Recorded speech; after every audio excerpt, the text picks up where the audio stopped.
మీరు నిద్రపోతున్నప్పుడు కూడా మీ డబ్బు పనిచెయ్యాలని ఎప్పుడైనా అనుకున్నారా? మీ పెట్టుబడి విలువ ఎప్పుడు డబుల్ అవుతుందో తెలుసుకోవాలనుందా? బ్యాంక్ మేనేజర్లు, ఆర్థిక నిపుణులు రహస్యంగా ఉపయోగించే అద్భుతమైన ట్రిక్. అదే రూల్ ఆఫ్ 72. దీనికోసం సంక్లిష్టమైన లెక్కలు అవసరం లేదు. ఇది ఒక సాధారణ ఫార్ములా. ఈ ఫార్ములా ప్రకారం మీరు కేవలం సంఖ్య 72ను మీ వార్షిక వడ్డీ రేటుతో భాగించాలి చాలు. వచ్చే సంఖ్య మీ డబ్బు రెట్టింపు కావడానికి పట్టే సుమారు సంవత్సరాలను సూచిస్తుంది. ఒక ఉదాహరణ చూద్దాం. మీరు పెట్టిన పెట్టుబడిపై 8% వడ్డీ లభిస్తుందనుకుందాం. లెక్క ఎలా?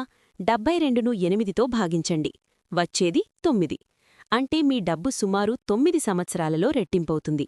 మీ వడ్డీ రేటు ఎంత ఎక్కువుంటే మీ డబ్బు అంత వేగంగా పెరుగుతుంది. ఈ రూల్ ఆఫ్ 72ను మీరు ఫిక్స్డ్ డిపాజిట్లు, మ్యూచువల్ ఫండ్లు లేదా స్టాక్ మార్కెట్లో దీర్ఘకాలిక పెట్టుబడుల అంచనా కోసం ఉపయోగించవచ్చు. ఇది సంక్లిష్ట చక్రవడ్డీ లెక్కలకు సులభమైన మార్గం. ఆర్థిక ప్రణాళికలో ఇది ఒక ముఖ్యమైన టూల్. మీ ప్రస్తుత పెట్టుబడులకు ఎంత వడ్డీ రేటు ఉందో తెలుసుకుని ఇప్పుడే లెక్కించండి.